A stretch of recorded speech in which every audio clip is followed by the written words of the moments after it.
दोस्तों, पेट में गैस का बनना, सीने में जलन का होना यानी एसिडिटी का होना और इनडाइजेशन का होना, ये कुछ ऐसी प्रॉब्लम है जो कि बहुत ही कॉमनली देखी जाती है। वैसे इस तरीके की प्रॉब्लम अगर आपको होती है और उसके बाद अपने आप ठीक हो जाती है तो एक कम्प्लीटली नॉर्मल फिनोमेना है। लेकिन कुछ लोगों के अंदर देखा जाता है कि ये समस्या सालों साल बनी रहती है और ऐसे लोगों को इसकी वजह से बहुत सारी तकलीफ़ों का सामना करना पड़ता है। तो आज की इस वीडियो में मैं इन 3 चीज़ों के बारे में अलग अलग बताऊंगा। ये 3 चीज़ें यानी गैस, एसिडिटी, इंडाइजेशन आपके अंदर क्यों होती है और इनसे बचने के लिए आप कौन से उपाय कर सकते हैं। तो चलिए बिना वक्त गवाए इस वीडियो को शुरू करते हैं। लेकिन उससे पहले आपसे एक छोटी सी रिक्वेस्ट है, अगर आप इस चैनल पर नए हैं और हमारी वीडियो पहली बार देख रहे हैं तो प्लीज़ चैनल को सब्सक्राइब कर लें ताकि आपका प्यार मुझे मिलता रहे। मेरा नाम है डॉक्टर तुफैल अहमद खान और आप देख रहे हैं आपका अपना YouTube channel health and life.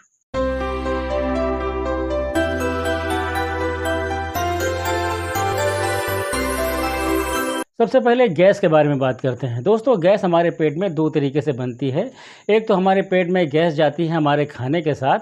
जब हम खाना खाते हैं तो हम बहुत सारी ईयर भी अंदर ले जाते हैं और ये ईयर हमारे पेट में जाकर गैस बनाती है। और दूसरी चीज़ जो है कि जब हम खाना खाते हैं और उसके बाद हमारा खाना डाइजेस्ट होता है तो डाइजेशन के दौरान जो खाने में कुछ केमिकल प्रोसेसिंग होती है उसके बाद भी कुछ गैस रिलीज़ होती है जो कि हमारे पेट में भर जाते हैं और गैस पैदा करते हैं।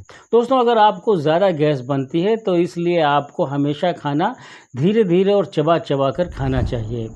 अगर आप ज़्यादा जल्दी खाना खाते हैं और ज़्यादा देर तक चबा कर नहीं खाते हैं तो उसकी वजह से आप ज़्यादा ईयर सालो करते हैं खाने के दौरान और उसकी वजह से आपके पेट के अंदर गैस बढ़ जाती है।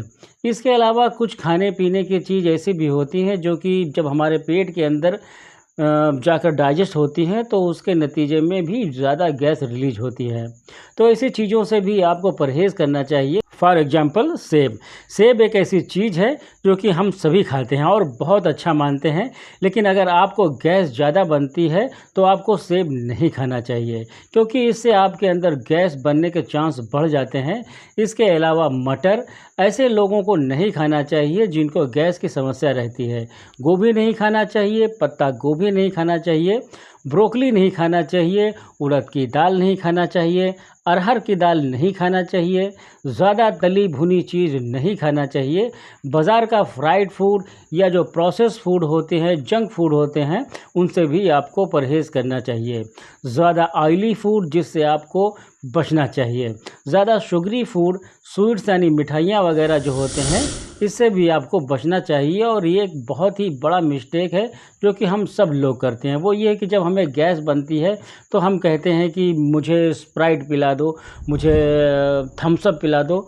तो बेसिकली जितनी भी फिजिक ड्रिंक्स होती हैं जिनके अंदर गैस होती है और ये सोडा होता है और ये सारी की सारी चीज़ें हमारे पेट के अंदर जाती हैं तो गैस को बढ़ा देती है। यहाँ मैं एसिडिटी की बात नहीं कर रहा हूँ, वो एक अलग चीज़ है। यहाँ मैं गैस की बात कर रहा हूँ। सिर्फ अगर आपको गैस की शिकायत रहती है तो आपको फिजी ड्रिंक से भी बचना चाहिए। दोस्तों, हमारे पेट के अंदर एसिड का बनना एक नॉर्मल चीज़ है। जो एसिड हमारे पेट के अंदर बनता है तो ये एसिड ही हमारे स्टमक के अंदर खाने को डाइजेस्ट करने का काम करता है। अगर ये एसिड हमारे अंदर नहीं बनेगा तो उसकी वजह से हमारे अंदर जो है खाना हजम ही नहीं होगा। तो हो सकता है कि इसलिए ये एक अच्छी चीज़ है जो कि हमारे पेट के अंदर बनती है और हमारे लिए ये फ़ायदेमंद होती है। अगर ये एसिड आपके अंदर ज़्यादा बनने लगे तो आपके लिए ये एक प्रॉब्लम भी खड़ी कर सकता है। लेकिन दोस्तों, एक सवाल यहाँ पर पैदा होता है कि जो एसिड हमारे पेट के अंदर बन रहा है ये हमारे खाने को भी गला रहा है। तो हम जो भी नॉनवेज खाते हैं उसको भी ये गला देता है। तो फिर एसिड हमारे पेट को क्यों नहीं गलाता? क्योंकि ये तो हमारे पेट के अंदर ही है। दोस्तों, अब जो चीज़ मैं आपको बताने वाला हूँ उसे समझने की ज़रूरत है। जो हमारा स्टमक होता है उसकी इंटीरियर वॉल पर एक झिल्ली नुमा प्रोटेक्शन लेयर होता है जिसको मेडिकल की भाषा में म्यूकस मेम्ब्रेन बोलते हैं। और ये म्यूकस मेम्ब्रेन जो है हमारे स्टमक वॉल के और एसिड के बीच में एक प्रोटेक्टर की तरह काम करता है और पेट की अंदरूनी दीवार की हिफाजत करता है। लेकिन जब एसिड ज़्यादा बनने लगता है, अधिक मात्रा में बनता है, तो ये म्यूकस मेम्ब्रेन भी डैमेज होने लगती है और उसकी वजह से पेट के अंदर दर्द का होना, जलन का होना, स्पेशली आपके सीने के बीच के पार्ट में जलन का होना, ये एक कॉमन प्रॉब्लम बन जाता है। इसके अलावा ज़्यादा एसिड बनने की वजह से आपके अंदर कुछ समय के बाद हाइपोथायरॉयडिज्म और अल्सर भी हो सकते हैं। यानी वही जो मैं आपको बता रहा था कि जो म्यूकस मेम्ब्रेन है वो वहाँ से हट गई और आपको जो एसिड है वो आपके स्टमक के अंदर सुराख करना शुरू कर देता है, जख्म करना शुरू कर देता है, जिसको अल्सर बोलते हैं। अगर आपको एसिडिटी की प्रॉब्लम रहती है तो कुछ चीज़ें हैं जिससे आपको परहेज़ करना चाहिए। ज़्यादा चाय, कॉफ़ी, और जो लोग ज़्यादा चाय कॉफ़ी पीते हैं उनके अंदर एसिडिटी होने के चांसेस बहुत ज़्यादा होते हैं और बहुत ही कॉमनली देखे जाते हैं। अगर आपको एसिडिटी ज़्यादा रहती है दोस्तों तो आपको चाय और कॉफ़ी से परहेज़ करना चाहिए। इसके अलावा अल्कोहल भी आपको नहीं लेना चाहिए, क्योंकि ज़्यादा अल्कोहल लेने से भी आपके अंदर एसिडिटी हो सकती है। ज़्यादा तेज़ मिर्च खाने से, ज़्यादा मसालेदार चीज़ें खाने से, ज़्यादा तला भुना चीज़ खाने से, ज़्यादा ऑयली फूड खाने से भी आपके अंदर एसिडिटी की समस्या हो सकती है। तो इसे भी आपको परहेज़ करना चाहिए। बहुत सारे लोग क्या करते हैं, खाना खाते ही लेट जाते हैं या सो जाते हैं, तो ऐसे लोगों के अंदर भी एसिडिटी होने के चांसेस बढ़ जाते हैं। तो हमेशा आपको खाना खाने के बाद 10 से 15 मिनट वॉक ज़रूर करना चाहिए। तनाव भी इसका एक बहुत बड़ा मेजर फैक्टर है जो कि आपके अंदर एसिडिटी पैदा करता है। तो इस स्ट्रेस से भी आपको बचना चाहिए। ऐसे माहौल में आपको रहना चाहिए जहाँ पर आपको स्ट्रेस ना हो और आप एक्सरसाइज वगैरह करते हैं या मेडिटेशन करते हैं तो उससे भी आपको स्ट्रेस को घटाने में काफ़ी ज़्यादा मदद मिलती है। इंडाइजेशन की अगर हम बात करें तो इंडाइजेशन में खाना प्रॉपर हजम नहीं हो पाता और खाना पेट में ही पड़ा रह जाता है, जिसकी वजह से आपके अंदर एसिडिटी, गैस और खट्टी डकारें आने की प्रॉब्लम होने लगती हैं या फिर कई बार आपको उल्टी भी आने लगती है। इंडाइजेशन के लिए यही सब फैक्टर ज़िम्मेदार होते हैं जिनके बारे में अभी मैंने आपको बताया।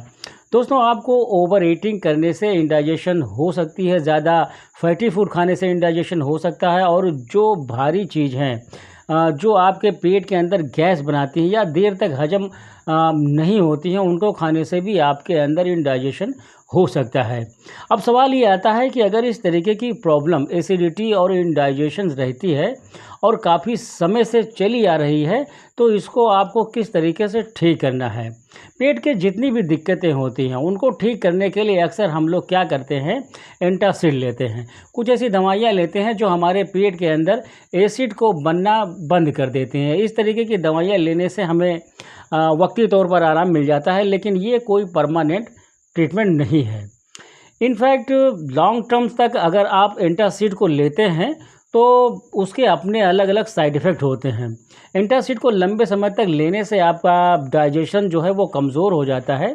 इसलिए अगर आपको इस तरीके की प्रॉब्लम रहती है डाइजेशन से रिलेटेड तो आपको कुछ ऐसी नेचुरल चीज़ लेनी चाहिए जो आपके डाइजेशन प्रॉब्लम की जड़ पर काम करे और आपके डाइजेशन सिस्टम को मजबूत बनाए, जिससे कि आपकी डाइजेशन की जो प्रॉब्लम है पूरी तरीके से ठीक हो सके और लॉन्ग टर्म तक आप अपने आप को फिट और हेल्दी रख पाएँ। दोस्तों, अगर आपको इस तरीके की प्रॉब्लम रहती है तो आपको 3 चीज़ों की ज़रूरत पड़ेगी, जिसमें पहली जो चीज़ है वो है ज़ीरा, दूसरी जो चीज़ है वो अदरक और तीसरी जो चीज़ है वो अजवाइन। ये 3 चीज़ें आपके डाइजेस्टिव सिस्टम के लिए बहुत ही लाजवाब चीज़ है और ये आराम से आपके किचन में भी मिल जाते हैं। तो इसे एक ड्रिंक बनाना है और उसको इस्तेमाल करना है। अगर आप इस ड्रिंक को रेगुलरली इस्तेमाल करते हैं तो आपको इस तरीके की सभी डाइजेस्टिव प्रॉब्लम में फ़ायदा देगा। इस ड्रिंक को बनाने के लिए आपको क्या करना है, आपको 1 कप पानी के अंदर रात को 1 चम्मच अजवाइन और आधा टीस्पून जीरा भिगो देना है। रात भर इसको भीगने दीजिए और सुबह सुबह इसको आप उबाल लीजिए और जब 2-3 बार इसमें उबाल आ जाए फिर इसमें 1 चम्मच कसा हुआ अदरक डालना है। फिर इसको आप 2-3 बार उबाल लीजिए। उसके बाद आप इसको छान लीजिए 1 गिलास या 1 कप के अंदर और सुबह का नाश्ता करने के बाद इस ड्रिंक को आप इस्तेमाल कीजिए। इसी तरीके से आप सुबह को जीरा और अजवाइन को भिगो दें, फिर रात को इस ड्रिंक को बनाकर खाने के बाद इस्तेमाल करें। अगर आप इस ड्रिंक को रेगुलरली इस्तेमाल करते हैं तो आप खुद देखेंगे कि 15 दिन के अंदर ही आपको काफ़ी ज़्यादा अच्छे रिजल्ट मिलने शुरू हो जाएंगे। आपका डाइजेशन भी इम्प्रूव होगा, आपको भूख भी अच्छी लगेगी, आपके पेट के अंदर गैस भी नहीं बनेगी और एसिडिटी और इंडाइजेशन की जो प्रॉब्लम है वो भी परमानेंटली आपकी ठीक हो जाएगी। दरअसल ये ड्रिंक एक नेचुरल ड्रिंक है, तो आप इसको साल के 12 महीने हर मौसम में आप इसको इस्तेमाल कर सकते हैं। आप ये मत सोचिएगा कि इसमें अजवाइन है तो आपको अजवाइन गर्म करेगा, गर्मी में इस्तेमाल आप नहीं कर सकते, इसका कोई साइड इफ़ेक्ट नहीं है। अगर आपके अंदर इस तरीके की प्रॉब्लम है तो आप इसको हमेशा यूज कर सकते हैं और अपने आप को फिट रख सकते हैं, अपने डाइजेशन को फिट रख सकते हैं। तो दोस्तों, आज की ये वीडियो आपको कैसी लगी कमेंट सेक्शन में ज़रूर बताएं। अगर वीडियो आपको अच्छी लगी हो तो एक लाइक ज़रूर दें और शेयर करना बिल्कुल न भूलें। अब मैं आपसे विदा लेता हूँ इस वादे के साथ, फिर मिलूँगा एक नई वीडियो में एक नए टॉपिक के साथ। तब तक अपना और अपने फैमिली का अच्छे से ख्याल रखिए। खुदा हाफिज़। जय हिंद, जय भारत।